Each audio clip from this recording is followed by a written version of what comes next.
The Center today is sponsoring a program entitled Governing America in the Age of Political Polarization. Our speaker is Dean Henry Brady, who has taught at Cal for more than 30 years. Dean Brady needs no introduction, and he was appointed Dean of the Goldman School in 2009 and is director of the Center for Stability and Democratic Engagement. Dean Brady's latest book was published in May, The Unheavenly Chorus, Unequal Political Voice and the Broken Promise of American Democracy, with co-authors Kay Schlotzman and Sidney Verba. Now please welcome Dean Brady.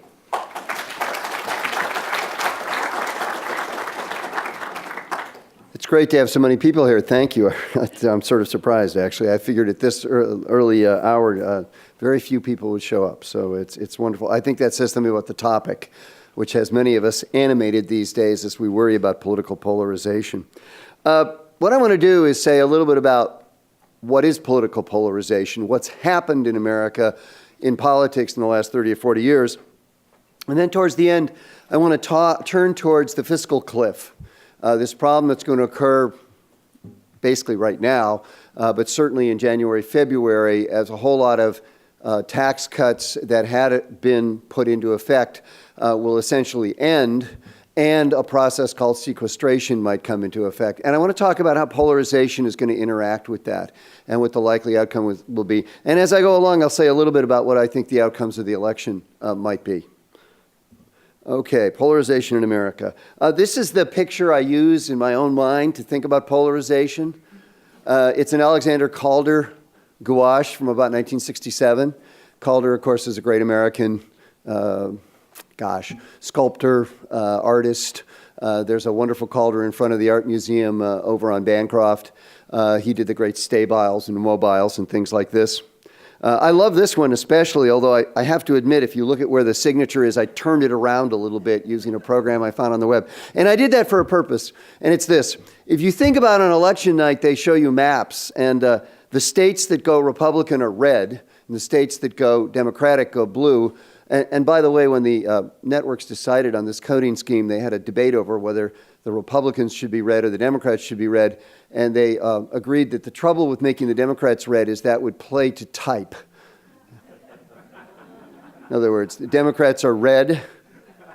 For those of younger people who may not realize that there was a period in America where being red meant that you were a communist. And so in order not to seem to be partisan in any way, they made the Democrats blue and the Republicans red. I have colleagues, by the way, who when they do pictures resolutely, these are conservative colleagues, who resolutely refuse to use that convention and cast the Democrats as red and the Republicans as blue. Okay, so what's neat about this? Well, what's neat about it is, okay, there's the liberal Democrats over on the left, right, left to you. They're in blue. There's the Republicans, the big red spot to the right. And what's between them? That great big dividing line. And so I think it's sort of a nice pictorial representation of polarization in America. And also it turns out that I'm going to show you some pictures in which I'm going to argue there's sort of two dimensions of argumentation of politics in America.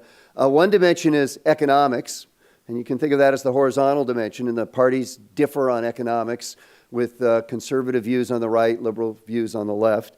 And they also just differ on social moral issues, cultural issues, gay rights, abortion, and so forth. You can think of that as the vertical dimension. And you can see that they're nicely separated along both dimensions. And so this picture really does, Calder didn't know it, but he was a political scientist as well as a great artist, I think captures polarization in America and gives us a sense of what it's all about. So I really love this picture. Let me give you a little more detail about this. And do we have a pointer? Is this thing going to work? Let's see. If I push, is there a button I push and I can get a, well, that's going to actually send me to the next slide apparently. The button on top, but it doesn't, is it working? I can just point. Pardon me. My mother said never point, but I have no choice. This shows you on the bottom 5 socioeconomic quintiles. That is to say, groups of Americans split up into groups according to their income and their education. On the left are low income and low education people. On the right are high education and high income people. 5 quintiles. We just break the population into 5 equal groups. So 1, 2, 3, 4, 5. Then we look at the percentage of each party in each quintile. The thing you notice immediately is there's a lot higher percentage of Democrats in the lowest quintile than in the highest quintile. See the line, the blue line, it slopes down. The second thing you'll notice is Republicans. There's a lot higher percentage of Republicans actually not than Democrats, because there's actually more Democrats than Republicans in toto in the population. But relatively speaking, there's more Republicans in the upper income quintiles than in the lower income quintiles. And you'll also notice that Republican line is much steeper than the Democratic line. What does that mean? That means the Republicans are a much more homogeneous party than the Democrats. That is to say, they're much more composed of their groups that are sort of their mainstay, like high-income, high-educated people. Democrats are more of a catch-all party. They have people of all income groups, although they tend towards the lower income groups. So that immediately tells you some things about American politics. The Republicans are more homogeneous. They're more representative of the higher SES groups, the higher socioeconomic status groups. That means they can be more pure in their policies and can decide that they've got a position, it's a position their constituents like, and they're going to hold to it no matter what. No new taxes would be an example of that. Democrats are more of a catch-all party, certainly more representative than anything else of the lower income quintiles, but nevertheless have a fair number of folks from the upper income quintiles. And as a result, they have a harder time of being tough-minded about any particular position with respect to taxing and spending, although on balance, they tend to be on the left. That is to say, they believe that government spending is a good thing and the taxes are not necessarily the worst possible thing that could be imposed about people in a democratic political system. So that tells you something about the parties. Let me now just talk about what I think the 2 main issues of American politics are. And this is not to say there's not other issues. Foreign policy, for example, is conspicuously missing from my list here. Why? Well, foreign policy is an episodic thing. It comes and goes. This presidential election, for example, is not really much about foreign policy. It's about other kinds of issues. 2004 was to a large degree about foreign policy. That was, remember, the Bush-Kerry election. And it was all about Iraq and Afghanistan and the wars we were in at the time. But that comes and goes. A third issue you might say is missing, or another issue that's missing, is race in American politics. Race, to a large extent, has become an issue that's highly correlated with income and economic issues. And so it's sort of captured by that right now. That didn't always be, it didn't used to be so, it wasn't always so, but it is now. So these dimensions do a good job of capturing American politics. And then, pardon how messy this is, but I want to talk a little bit about what's happened to the parties and their activists over time from about 1972 to the present. And I've updated these data in other places, but the pictures aren't so pretty that I've created. So these are the ones I'm going to use. They take you to 2004, but it's continued to be this way. What this picture does is it says over time, that's the horizontal axis, what's happened to the average Republican versus the average Democrat in terms of their positions on economic issues, where the vertical axis is those positions. So do you have a liberal position on economic issues or a conservative position? Well, on average, not surprisingly, it turns out Democrats have a pretty liberal position. And so they're towards the bottom there. All 3 lines. There's 3 lines because in a minute I'll break it out into just not the average Democrat or Republican, but into the activists in the parties, the people who give money, the people who give time to parties by being campaign workers. So the average Democrat is pretty liberal on economic issues. This is a set of questions that are asked repeatedly in what are called national election studies over time, so we can track over time where people stand on these issues, and they're about economics, and they can be scored liberal, conservative. And not surprisingly, Republicans are towards the top. They're more conservative. But what's really interesting here is this is the difference. These bars show you the difference between the 2 parties in 1972 and the difference in 2004. for just the average Democrat versus the average Republican. And what you notice is those wedges between the parties have gotten bigger. There's more polarization between the parties. I gave this talk, by the way, at the University of Florida, and I started making this motion and saying, see what's happening in these lines? They're going like this. And at the University of Florida, I got this great reaction from the crowd. They loved it. They go, yeah, yeah, go Gators, they kept yelling. And I had no idea what they're doing. It turns out that at the University of Florida, that's the Gator. That's what you do to indicate you're a Gator. So what's happened is we've gotten in the grips of the Gators, I guess, in American politics. So that's true of the rank and file. We've had more polarization. Now, it's really important to understand what this polarization is. It's actually not the case that people in America in general have become more polarized. And you might say, well, how can that be so? Well, what's really happened is we've had a sorting of people into the parties according to their ideologies.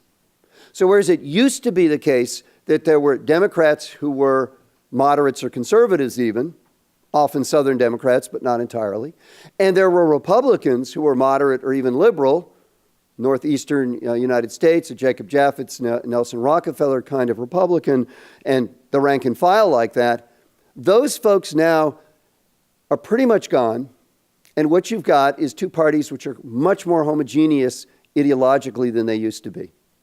So what's really happened is not so much a polarization of Americans, but a polarization of the political parties as people have sorted into party according to their ideology. Furthermore, as I'll show you later during this same time, what's happened is the number of independents has increased. So that's another way in which the parties have become more homogeneous, because those people in the center of the spectrum have left the parties, leaving just the hardcore, so the parties increasingly look more and more polarized. So that's true with respect to the rank and file, the people in the mass public, when we ask them on a survey, are you Republican or Democrat, this shows you what's happened to them. But there's also the activists. And what's interesting is that the other lines here show you what's happened to activists who are people who give money to political parties or give time to political parties as campaign workers. And this is what's happened to them. And so let's just go back and forth. Not surprisingly, to begin with, they were more polarized, more separated. But what's really amazing is look how separated, just go back again. Oops. That's what it is for the rank and file. Here's what it is for the activists. The activists are really polarized. Really polarized.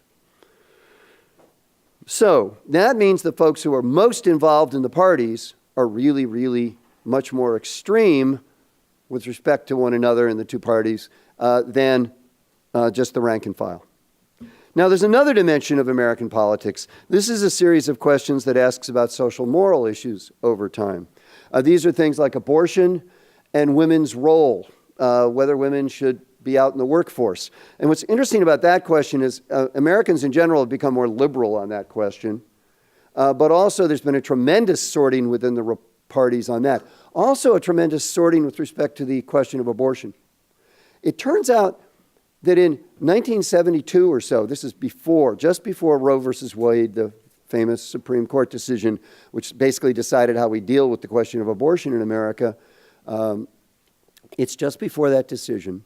And at that time, the two parties were pretty indistinguishable on the abortion question. There really wasn't much difference. And in fact, Democrats were probably a little more conservative than the Republicans, believe it or not. So if you look, early on, there was very little difference between the two parties. And indeed, if anything, the Democrats were more conservative than the Republicans. And now, look, there's a bigger wedge. But this wedge is not as surprising or maybe worrisome as this wedge, which shows you the activists. So the party activists are much more polarized over time. So the gator's mouth is much more open. And there's a real difference between the two parties on the social moral issues. So we've shown there's differences on the economic issues, there's differences on the social moral issues, activists especially being polarized. Okay, let me show you another way to think of all this. This is work where we looked at different kinds of people, folks who were just citizens, people who voted or were registered to vote, people who were campaign workers, campaign givers, amount of campaign giving, and so forth. And this is a very busy picture for which I apologize. I didn't have time to clean it up. But what it shows you is the box in the middle. Well, let me just explain the axes first. Each axis is a dimension of American politics. Think of the Calder picture again. So along the bottom is a question about redistribution of income. Should the government redistribute income? Liberal positions are on the left. Conservative positions are on the right. And by the way, the numbers don't mean very much because we've just scored these questions in a pretty arbitrary way. But the ordering does mean something. On the vertical dimension, there's a bunch of social issues which include questions about abortion and gay rights. And this is from a 2008 study that was done in the United States. And we look at where the average Democrat stands and the average Republican and so forth.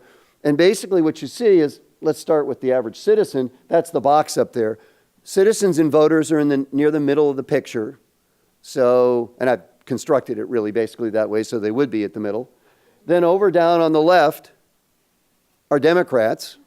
And you can see the sort of light blue oblong is different definitions of Democrats that we have. Are they people who are Democratic voters? Are they people who, when asked a question, are you a Democrat or Republican or what, they immediately say Democrat? Or are they somebody who, when we push a little more and say, well, do you lean Democratic? They say, yeah, I lean Democratic. And that's a more inclusive definition. But the point is, no matter where you put them, they're down there to the left. Same thing with Republicans up there on the right, that circular kind of light red circle.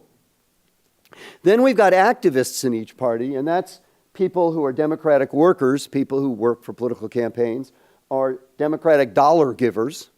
That's the lowest left hand, very solid, thicker blue oblong. And they're more extreme, as I just showed you a moment ago, and you shouldn't be surprised that they are. Notice they're more extreme actually on the social issues, not so much more extreme on the economic issues. For the Republicans, it turns out their activists are much more extreme on the economic issues. And by the way, this is the Tea Party. The Tea Party is even further to the right. And by the way, Occupy is down there to the left. I've done this with 2012 data, which I can't release yet because of an embargo, because of the group that I worked with, but we're working on getting a report done. But I can say that Occupy and Tea Party are way far, even further to the left and down there, and Tea Party way out there to the right. And also, if you look at this picture for a while, and if you look at lots of other data, including the 2012 data I just described, one thing you'll find that repeats and repeats and repeats is the Republicans are further away from the average citizen than Democrats are. So it's Republicans who have become more polarized than the Democrats. That's not to say the Democrats haven't become somewhat polarized during this period, but the Republicans have become really polarized. And the Tea Party is especially far. And the Tea Party in the sample for 2012 was people who said they identified with the Tea Party was about 17% of the American population. The people who said they identified with Occupy and thought it was a good movement were 13%. So that means 30% of the American population is at those more extreme positions. That's a lot of folks. I'm actually beginning to worry that, in fact, we're not only seeing sorting, we may actually be seeing actual polarization in the population. I don't have the evidence to quite show that or prove it, but there's indications it might be true.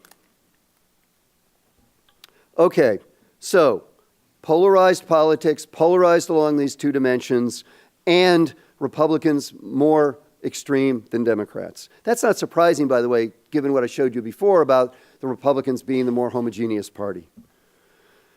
Okay, so this summarizes what I just said. Two dimensions of polarization increased dramatically, especially among activists. Okay, let's now turn to elites, the people who are in Congress. There's work that's been done to look at roll call votes over time, and we've looked to see how can we score these liberal, conservative, and with some very sophisticated statistical methods, we can do this kind of thing. And then we can get scores over time. And so we can look at particular Congresses, or we can look over time. Right now, let's just look at the 2007 data for the 110th Congress. And what this shows you is liberal conservative along the horizontal axis, so liberals on the left, conservatives on the right. Oh, and by the way, this is from one of my colleagues who believes ardently that Democrats should always be put in red. He used to have a chair at the University of Houston, which was, who was the guy who was head of Enron? I'm trying to think of his name. Ken Lay. He had the Ken Lay chair at the University of Houston.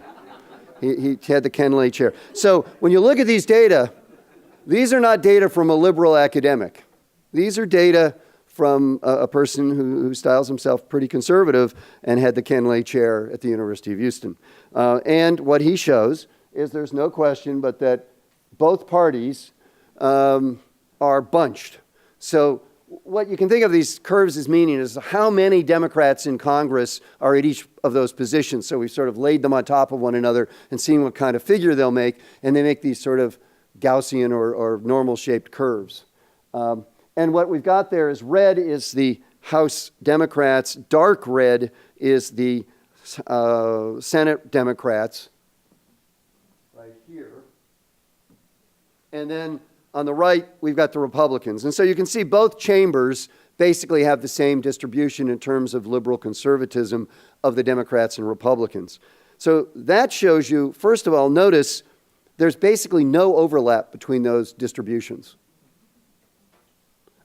There's just a little bit there, a few people, but in fact, the truth is the most liberal Republican is more conservative than the most conservative Democrat. And so, in fact, there's virtually no overlap between the two parties. And has it always been so? Well, using the methods I've described, we can do that. And what we find is in 1967-68, the distributions looked like the top panel there. Notice there's a lot of overlap between the two parties. Notice that as we move along, the overlap is reduced, and until we get to 2007, 2008, there's essentially no overlap. So these curves are moving apart. So it used to be, so everybody see the overlap where the blue line and the red line cross at the top? There's a lot of space under there. That's a lot of people who basically turn out to be in the middle. Now we go down to the bottom, there's virtually nobody where the curves cross. So there's virtually nobody who's in the middle anymore. We've got extremes. And here I just do the same picture and sort of show you where Clinton and Obama would be located on this curve, where McCain would be located. Notice what this means, by the way, is John McCain in 67, 68 would have been a conservative in the Republican Party. He's to the right of the mode of that distribution. He's sort of to the right of that curve. But notice that by 2007, 2008, he's on the left of his party. And George Bush is on the right of his party, but would have been on the extreme right in 1967, 68. So the Republican Party has really changed. It's moved to the right. And indeed, recently there's a book that was published by Norm Ornstein, who works at the American Enterprise Institute, which is a conservative think tank, and Tom Mann, who works at the Brookings Institution, which is more of a liberal think tank. And for years, they'd been complaining and writing about polarization in Congress and doing a sort of even-handed approach to it. Well, you know, both sides are getting more polarized. It's really not good. It's both sides are sort of causing the trouble. But then they decided that's wrong. It's actually the Republicans that are the problem. So Norm Ornstein at the American Enterprise Institute, needless to say, has gotten into a lot of trouble with his compatriots there who are not happy by this characterization. But they finally came to the conclusion, including Norm, that basically it's the Republicans who have moved further away from the center than the Democrats have moved away from the center. And it's even worse than it looks, is the title of the little book they've done. It's very nice. So it's been controversial, but I must say the data support the conclusion that they come to. And many of us have been saying this, that it's really the Republicans who have moved further to the right than the Democrats to the left. Okay. And so what we can do, by the way, is plot polarization over time. These are just sort of indices of polarization. One way to think about it is sort of the distance between the two parties over time. How has that increased? And you can see that's increased over time. And it used to be that they were not that far apart. And we have the House and the Senate on this. So the House is the darker line, the Senate is the lighter line. So in the 40s, in that era, they weren't that far apart. But now, starting in the 70s, polarization just takes off. And so the distance between the parties increases dramatically in the last 30, 40 years. And that's completely consistent with the data I showed you earlier for the mass public. Well, what is one of the consequences or maybe causes of this? It's hard to know which. It's probably both. One of the causes of it, one of the consequences of it, is that filibuster has been used more and more in the Senate of the United States. Cloture voting is an attempt to try to stop the filibuster. So there's three things that can happen with the cloture. You can just file a motion. It's the first step you take. That indicates there's been a filibuster and somebody wants to stop it. Then there can be a vote, ultimately, on cloture. That's the second step. And the third step is it can actually be invoked. And all three of these steps have increased dramatically in the last 40, 50 years. So what these three lines are is those three steps, the number of times they occurred in each Congress going back to the 40s. And you can see it was hardly used at all early on, and now it's just taken off. And by the way, notice the Democrats are pretty much as guilty as the Republicans of using this mechanism. So cloture has been, motions have been filed with increasing dramatic frequency. This is the absolute numbers. So notice we've gone from something like 5 or 10 to something like 100 cloture motions filed. And so a ratio of 10 to 1.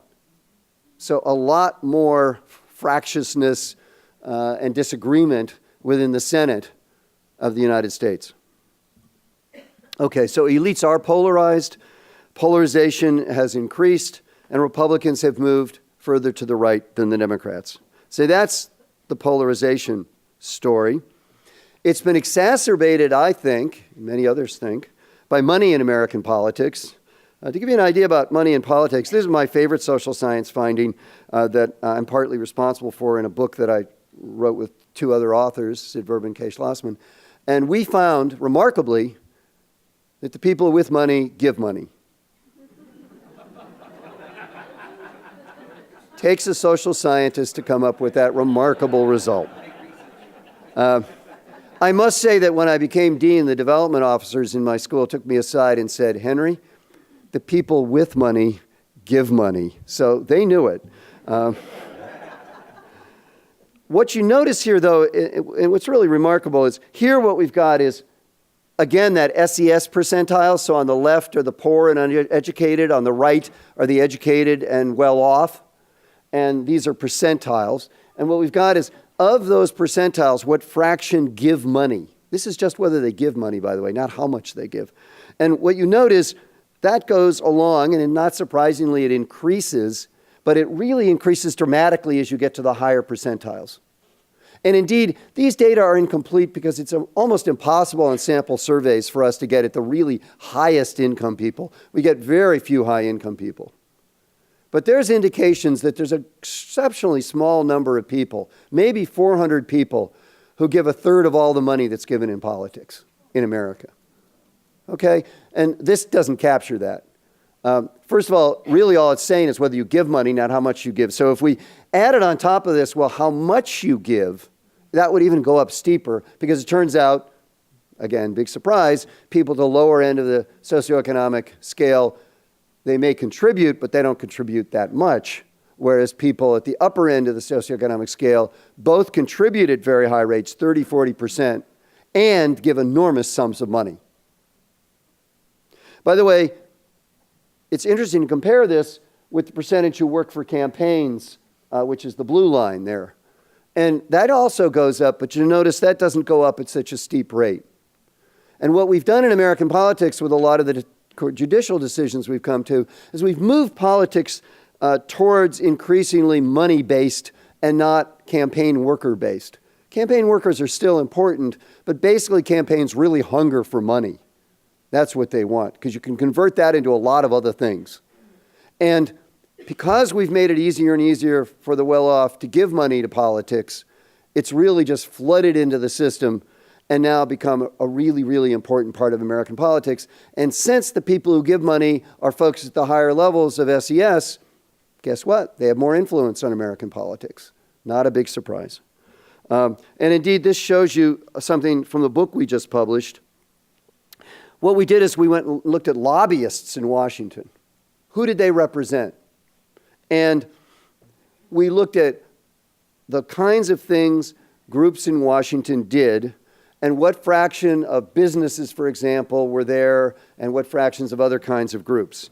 And these pictures are really meant to focus on two things. Business groups, which are the big white spaces, versus the less privileged. And the less privileged, if you look at the top one there, you may not be able to read it, it's so small. There's just a little sliver of groups that represent the less privileged. And by the way, by less privileged, we don't mean just poor people. We mean working class people.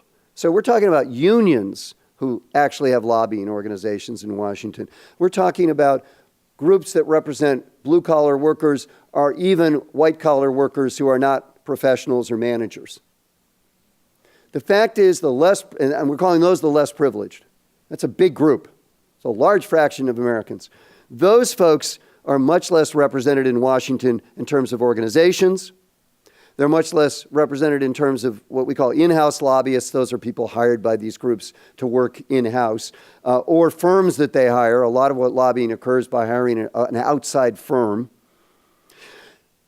They're much less represented in terms of lobbying expenditures. We went and got data on how much money each of these lobbyists spends. They have to file reports, and we redacted that data. It is true that congressional testimony is a little bit more favorable towards the less privileged. There's just a slightly bigger slice there. But by and large, it's business groups which have a lot more representation. The one place, by the way, where less privileged actually have a fair amount of skin in the game is with respect to PAC donations down there. You can see this is for the less privileged. And often the debate centers on political action committee donations. And people say, well, unions give lots of money. It's not that much less than businesses. Therefore, what's the problem here?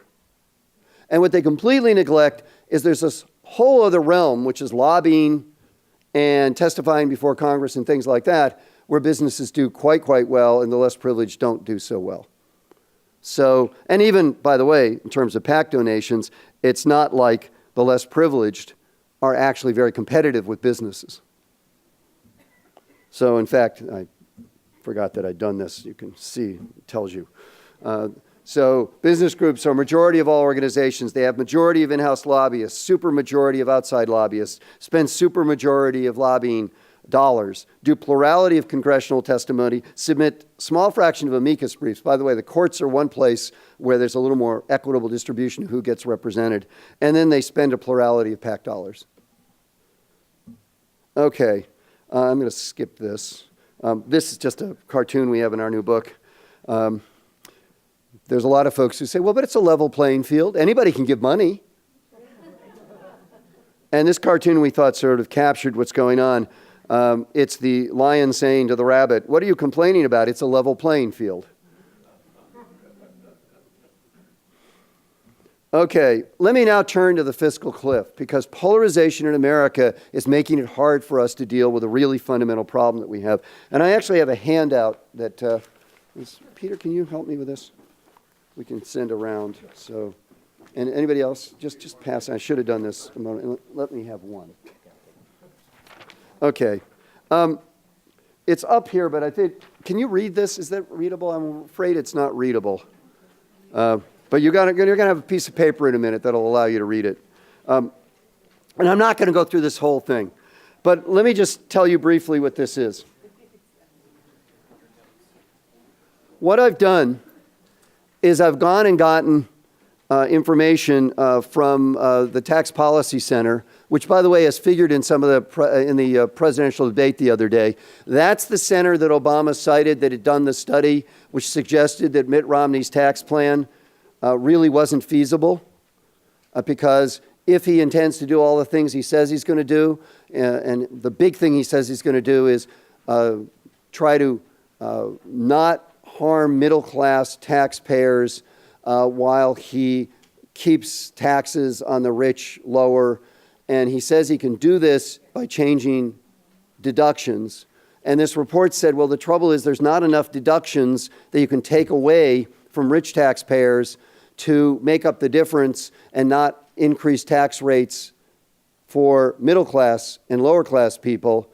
And therefore, it's got to be the case that you're going to take away deductions that are going to hurt middle class and lower class people. And the Tax Policy Center is a pretty reputable group, Urban Institute, Brookings Institution, and certainly they tried very hard to figure out what is Mitt Romney's tax plan. And of course, he keeps claiming, well, but they're not going to do what I'm going to do. But the sad thing is he hasn't told us what he's going to do. We don't know. And it sort of, you have to imagine what he's going to do. And they tried to do the best job of imagining. And they came to the conclusion that, in fact, he couldn't do what he said he was going to do. Now, maybe there's a way, but it's not a way that a bunch of really, really talented tax experts can figure out. And they tried very hard to do it. So this is a report from them, and they're a very responsible source of information. And what I've got here is, what is the fiscal cliff? And the fiscal cliff is basically the fact that we've got a whole lot of stuff that was put in place along the way that's coming due in January, February. That is to say, a whole lot of tax cuts are going to be eliminated. And as a result of the elimination of those tax cuts, taxes will go up in a whole variety of areas. And I've listed a whole bunch of them with the amount of money that's involved. And I'm not going to go through each one, but it's things like eliminate the temporary 2% payroll tax deduction created by both parties. So what I've done in this thing is I've told you what the program is that's going to be eliminated in terms of the tax cuts. And then I've told you which parties were responsible for that in the first place. And then I've gone to the along and told you how much money it involves. And then I've said who is mostly affected, because what you can do is look at the incidence of these taxes and ask who is it that's going to really care about this. So for example, payroll taxes fall more heavily because of the fact that they're just a proportional tax on low and middle income taxpayers. So the elimination of the 2% pushback or rollback of payroll taxes is going to really hurt middle and low income people. And I've also in the final column told you which parties don't want to do these things. Now it turns out on that one, both parties thought of that payroll rollback as just a temporary thing. They're worried in the long run about paying for Social Security, so they're not sure they want to continue to do that. So maybe both parties can agree that we shouldn't continue to do that, but it does mean there will be more taxes on people, especially hitting middle and low income people.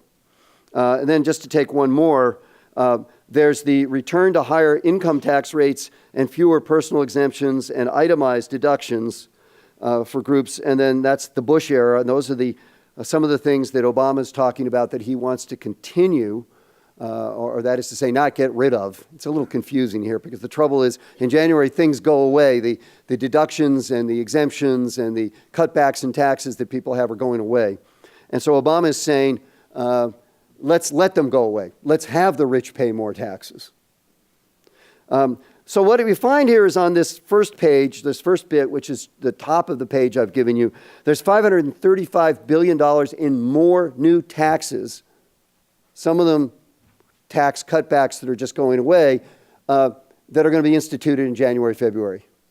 Is that per year? Or? Yes. Yes. Going to get to that in a moment. That's per year. And indeed, then if you go to the bottom, there's a bunch of new taxes. Obamacare, for example, will require a new tax that will be something like $20 billion. And then, which is small, by the way, compared to a lot of the other things we're talking about here. And then there's a few little technical things I'm not going to get into. And finally, there's this notion called sequestration because of concern about the long-term debt and the budget deficit, which is the yearly difference between our revenues and our expenditures. In 2011, you remember the big fight over what we were going to do about increasing the debt limit. That led to an agreement between the two parties that, in fact, they would try to find a way to solve the debt problem, the deficit problem. But there was a committee set up, couldn't come to any conclusion, and as a result, we have an automatic set of cuts that are going to occur. That's called sequestration. And basically it's automatic across-the-board cuts across federal agencies. And that's about $100 billion, $95 billion. If you put all this together, that's $675 billion of new taxes or getting rid of expenditures. Now, why do I put those together? Well, both of those things are stimulative. Cutting taxes stimulates the economy. Spending money stimulates the economy. So what we're going to get rid of in January, February, if we're not careful, is about $675 billion in stimulus every year. Now, you may remember there was an enormous fight at the beginning of the Obama administration on a stimulus bill that was about $800 billion. So basically, we're talking about destimulating the economy by $675 billion, but not just once, continuously. And the experts in this area, and this includes groups like, like the Congressional Budget Office, Moody's Analytics, Morgan Stanley, Goldman Sachs, they all say this could lead to a decrease in GNP of 4 to 5%. Decrease. That's a recession. So there's a big worry about doing this. By the way, there's an oddity in the fact that the Republicans are really worried about this recession occurring with a $675 billion decrease in government stimulus, but their claim is the $800 billion didn't really have any impact. You can't have both. I mean, you can claim the $800 billion has no impact, but then you should claim this will have no impact as well. You can't have both. I think most economists, almost all economists, will tell you it's going to have an impact. So what's going to happen? What's going to happen? Something has to. We can't really be doing this. But note that's a really difficult problem because it turns out, by the way, that if we did let these tax cuts expire, if we did have sequestration and great cuts in the budgets, we could, in fact, help solve our deficit problem very quickly. Within a few years, we would have gotten rid of most of our deficit. So that's one path to getting rid of the deficit, but it's the European path. It's the one that's been tried in places like Britain, which have been massive reductions in government expenditures, and the result has been destimulation of the economy and lack of growth. So we've been growing much faster than the European countries, right? Not great. Growth is not great right now, but it's been better than Europe right now in America. So there's a tough problem here. What do we do? Do we worry about the long-term deficit problem, or do we worry about the short-term stimulus problem?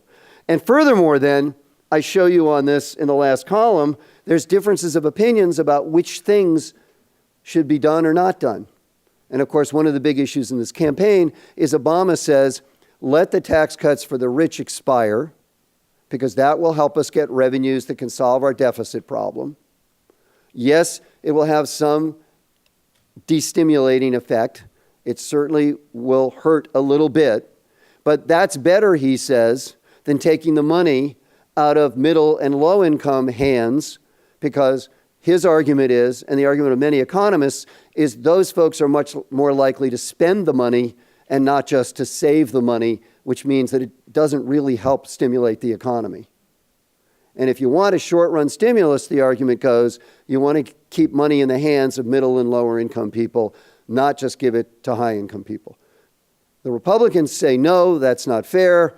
They should have their tax cuts continued. And furthermore, they're the job creators, and they're the folks who are going to help stimulate the economy. That argument might work better if we didn't have billions of dollars in profits in the coffers of corporations right now that are not being used to expand economic output. But there's obviously arguments among economists about these kinds of things. There are some economists who think that Romney's right, some who think that Obama's right on this issue. But notice where polarization takes you. If you go down my chart, a lot of this difference in the parties has to do with which groups are affected. Is it low-income groups and middle-income groups, or is it high-income groups? And you'll see that Republicans want things that will make sure their constituency, high-income groups, are protected. Democrats want things that make sure that their constituencies, middle and lower-income groups, are protected. So the battle is going to be over which groups are protected, and furthermore, it's going to be over whether we have taxes to try to help solve some of the long-term budget deficit problems or not. Obama says taxes in a balanced way are not a bad idea. Republicans say no. And in fact, you may remember the famous scene in the primaries where they were asked, a group of them, including Mitt Romney, if you were asked to have $1 in taxes for $10 in spending cuts, would you take that deal? So that means mostly spending cuts, a little bit of tax increase.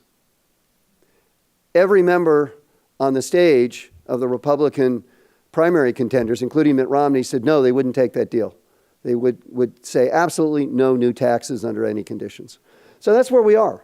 We've got a polarized situation, and we've got deep differences of opinion about how to solve our problems. Now, let me just speak briefly about the outcome.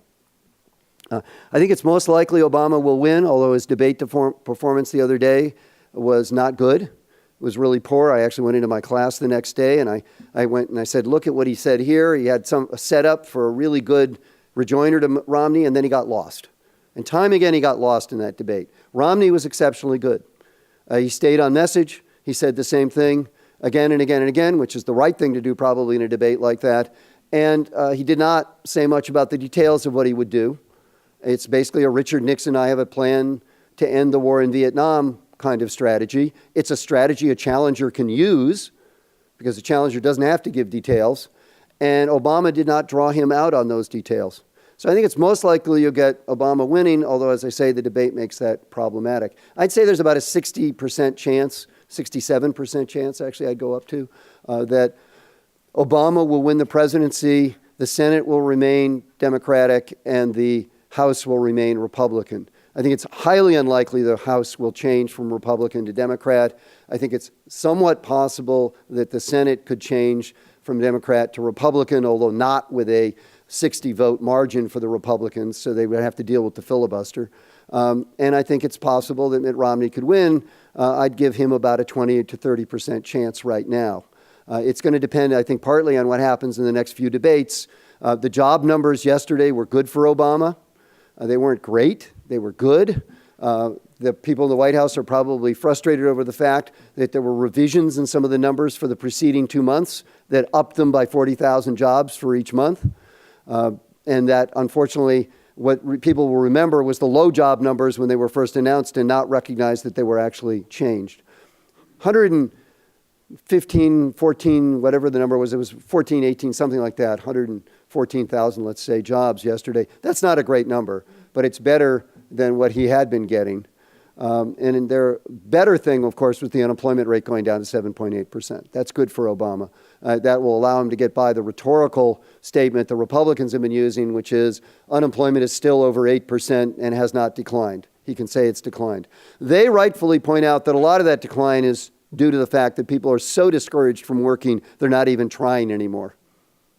So that 7.8% is among people who are still trying, and a lot of people have been discouraged. So both sides have arguments on those numbers. I'd say on balance, that was a good day for Obama, especially given the debate performance that he had the other night. But he needs to do better in the other debates if he's going to win, and that remains to be seen. So with that, let me end and take questions. Thank you.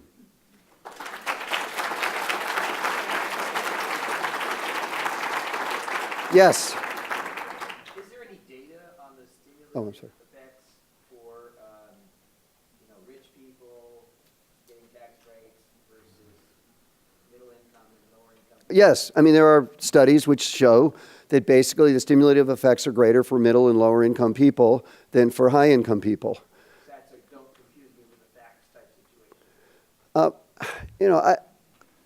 I wish I had an economist of another stripe here to sort of put arguments on the other side. But I think most economists would say that the stimulative effect is much greater for middle and low income people than it is for high income people because they tend to save the money. They would also say that, in fact, the initial Obama stimulus to please the Republicans had a much bigger tax cut than had initially been thought of. And that was not really probably the right way to go because that gave a lot of money to folks who promptly turned around and saved it when you wanted them to go and spend it. So I'd say yes, on balance, there's a lot of evidence to show that the stimulative effects are mostly for lower and middle income people. Yes, back there. A good case can be made, particularly in California, that the unionization of government employees has led to a lot of polarization and dysfunction, and you didn't touch on that at all. The question is whether the unionization of government workers has led to polarization and dysfunction. And there's no question, but the unions have certainly represented workers quite diligently. The data I showed you, I think, suggests that the notion, however, that unions are these all-powerful entities and that poor business quakes in front of them is just not true. So that, well, but I'm talking about government. I'm talking about lobbying and who has lots of lobbyists. Certainly we have problems with pensions in the state of California, a problem we've got to fix. No responsible person, it seems to me, would look at the numbers and say we don't have to find a way to deal with that. However, I think it is important to remember that we've stripped people in the private sector of defined benefits pensions. And so now you have to rely upon your own investment strategy and hope you're lucky. And if you're not lucky, you're going to be in trouble in retirement. Do we really want to do that to the public sector as well? We might. I mean, that's certainly one way to approach it and say, you know, everybody should be on a level playing field and everybody should be screwed, to put it bluntly, on that topic. But, you know, there's another way we could go is we could say what we really need to do is define pensions in America that make sure there's a floor for people and that a hybrid system might make some sense, where we have defined benefits to a certain level, but above that, you have to put in your own money, and that is going to be based more on defined contributions. And it seems to me a hybrid method would be one that would be better for the people of America than just saying, let's just get rid of any kind of defined benefits programs.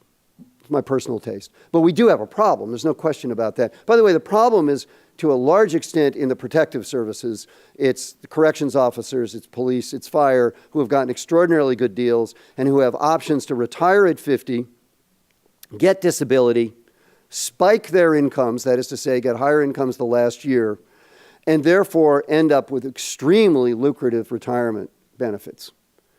Teachers also have a problem, but they've put in bigger contributions than the protective services by and large, especially in California, and they don't typically retire at 50, and furthermore, they can't spike their income the last year the way those other folks can. So you really have to differentiate among different groups. Yeah. Question, Dr. Brady. On several occasions, you grouped low income, less educated, higher income, better educated. Is there any weight factor between education and income within those groups? They're basically, he was saying that I talk about socioeconomic status where we put together high and low income, high education and high income people. What we do is we just basically count them equally. You can do the analyses separately, by the way, and we have done them, and you get the same kinds of results. So you can do them just by education or just by income, and you get essentially the same results. They're somewhat different, but not so much that it's really worth the trouble, which is why we put them together. Way in the back there. You mentioned the vote to raise the debt ceiling. Do you think there's any danger we're going to see a repeat of the last time? Yes. Yes. In fact, I suspect Congress will get into big fights. They're going to kick it down the road as much as they can, and we're not going to really solve the problem. And we're going to be in really unhappy circumstances January, February, March, April, May, June, July, August. Way in the back, yes. Have you done a study on aging, how people vote when they're younger versus how they vote as they get older? people tend to become somewhat more conservative as they get older, but there's also the fact there's cohort effects. That is to say, people of certain generations tend to be more liberal or more conservative than other generations. But typically, as you get older, you become somewhat more conservative. Not remarkably, but somewhat more conservative. But right now, that's masked by the fact that a lot of the older people are people from the New Deal era, and therefore they tend to be more liberal. That's a cohort effect, not an age effect.